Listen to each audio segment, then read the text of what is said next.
Álvaro, buenas noches. Buenas noches, querido Pedro. Nos volvimos a conmover la opinión pública con el caso Cuader, este senador de Entre Ríos que fue encontrado con $200.000 y 600.000 pesos en Paraguay como nada, así como si fuera un vuelto, ¿no? Entonces yo decía en mi editorial, vos me escuchabas, ¿qué percepción tenés de cómo percibe la sociedad la corrupción y si lo ve a esto como un embate contra la democracia y si esto está relacionado con esta distancia que hay entre la política y la sociedad? Y te voy a dar un dato que es muy interesante.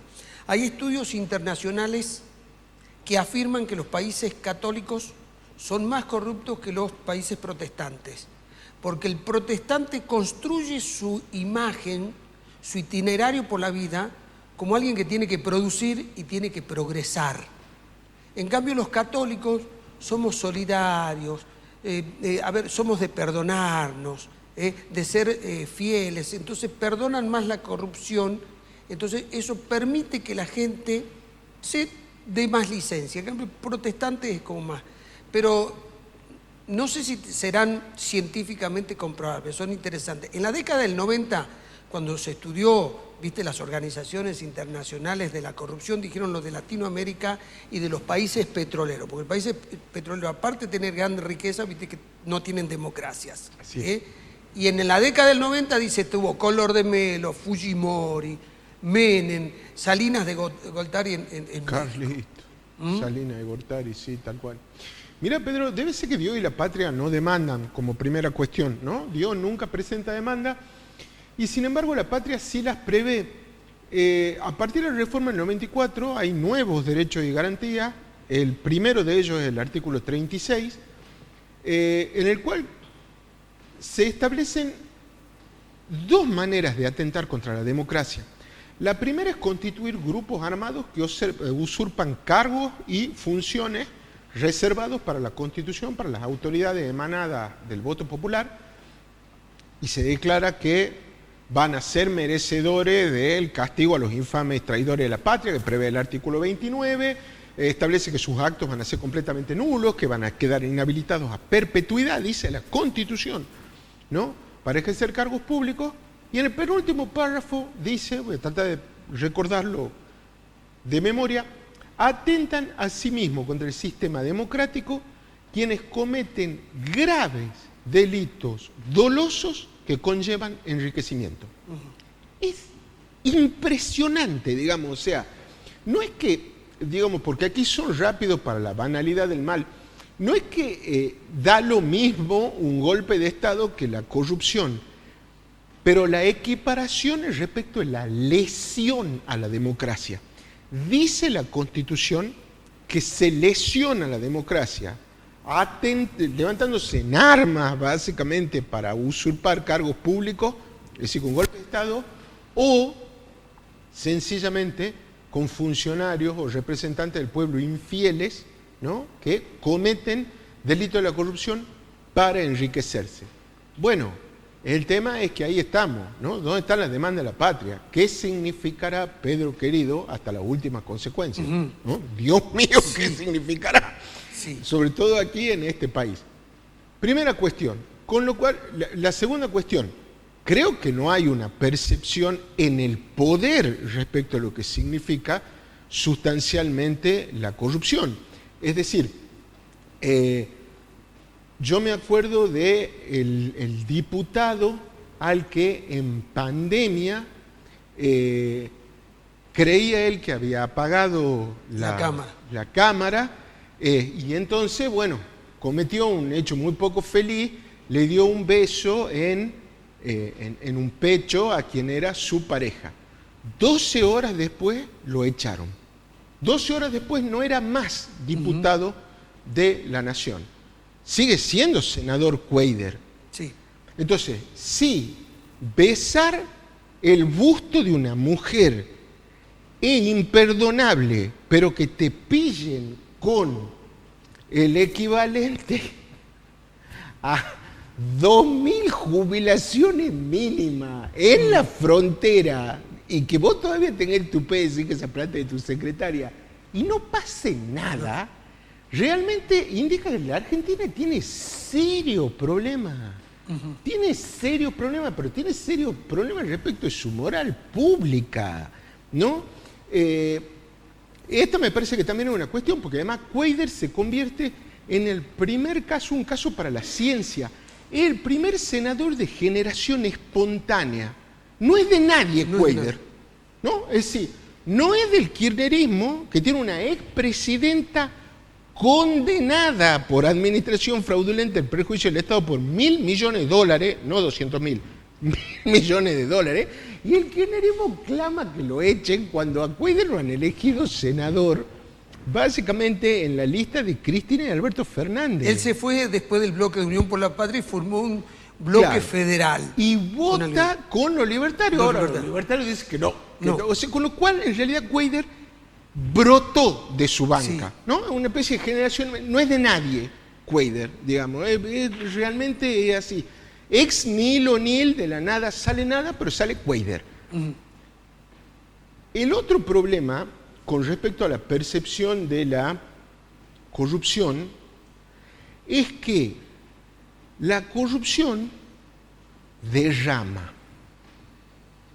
En ese sentido, a mi criterio, por supuesto, funciona igual que como, probablemente una manera de entenderlo es ver cómo funcionaba la cuestión del tráfico de drogas en la Colombia anterior al Plan Colombia. Es decir, en la Colombia de los 80, donde el pueblo de Colombia eligió diputado de la nación a Pablo Escobar, porque Pablo Escobar construía y donaba barrios, o construía y donaba cárceles, la cárcel a la que él va preso y de la que se fuga por la puerta de adelante, custodiado por los guardias cárceles, no va a ser que le pase algo mientras venía saliendo, es una cárcel que había construido y que había donado él. Entonces, de pronto, ¿no? el problema de la droga en Colombia era no solamente había derramado, sino que además se había institucionalizado. Es decir, venía un Alvarito y le decía a Pedro, voy a dejar una valija acá en tu casa. Mañana va a venir Juancito a buscarla, ¿puede ser? Te la dejo porque me tengo que ir. Entonces el otro día venía Juancito, retiraba la valija y le decía, Pedro, mirá la molestia, toma un sobre. A Juancito también le dejaban un sobre cuando se lo dejaba a Alfonsito y un largo etcétera de cuestiones. Entonces, la droga, el tráfico de droga, generaba recursos que empezaban a derramar. Con la corrupción pasa lo mismo, Pedro, porque hay una marcación social del dinero, ¿no? Vos fíjate que el dinero que se obtiene en negro, cuando vos tenés que pasarlo en blanco, lo lavás. Porque la marcación del dinero de la corrupción normalmente es una marcación negativa.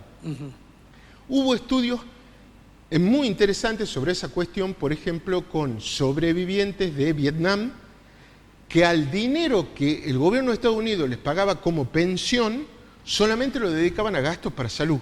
Era dinero manchado de sangre que solo usaban para asuntos que tenían que ver con sangre.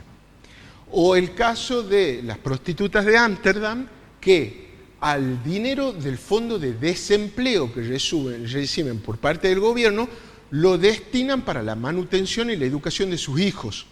Lo que ganan por la prostitución lo gastan en ellas, pero el dinero legal que viene del Estado es para gastos legales en su nivel. Entonces, hay una marcación social del dinero.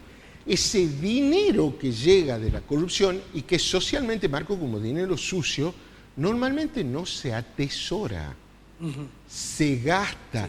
Y ahí es donde la corrupción derrama porque empiezan a comprar propiedades, departamentos, vehículos, porque construyen y tienen que contratar profesionales para la construcción, arquitectos, ingenieros, albañiles, tienen que comprar los materiales para la construcción, la carpintería, el lustrado de la carpintería.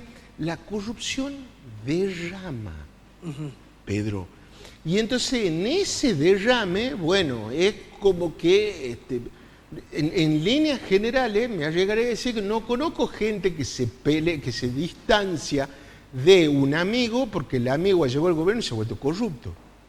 ¿No? Entonces, me parece que hay mucha de esta cuestión también y que tiene que ver con una cuestión que charlábamos en nuestros primeros encuentros, y es que la meta para muchos creen que es la meta de la sociedad, que es el triunfo, que normalmente solo se puede medir económicamente, determina que se empiecen, cuando esa meta se sobredimensiona, que es que hay que triunfar, triunfar, triunfar y triunfar, y los medios para triunfar se empiezan a volver laxos. Claro. Y ahí adviene la anomia, Pedro, la ley que básicamente no se aplica. Coincido con todo tu análisis. Además, ¿sabes lo que me preocupa? Me parece que cuando nosotros tenemos como modelo para elegir al frente a un corrupto y pícaro, que además a veces es simpático, y a una persona correcta y severa, hay mayor tendencia al primer modelo, porque esos son los modelos mentales con los cuales creemos que se progresa. Absolutamente. Entonces, hay un estado generalizado de corrupción y de aceptación, ¿no? Mira, Pedro, básicamente todos sabemos que cuando, por ejemplo, básicamente te quieren dejar sin laburo o te quieren dejar en una pareja, todo lo que se dice antes del pero no sirve, ¿no? O sea, qué bueno que sos, qué idóneo, qué inteligente, qué buena... Pero, entonces todo lo que venía antes del pero no sirve. ¿A qué te suena roba, pero así? Sí. A que lo que estaba antes del pero, que es roba, es corrupto y demás, en realidad poco importa. Importa que él hace, ¿no? Realmente muchos de los problemas que tenemos son básicamente problemas morales, problemas de moral pública. Muy interesante para cerrar eso.